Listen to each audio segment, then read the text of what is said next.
markers or textures they call them are Salisbury crafts from Australia.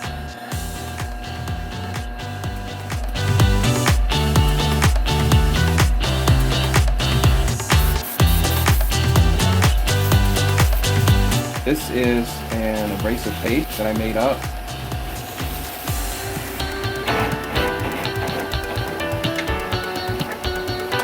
The colors are very vibrant, especially on pine.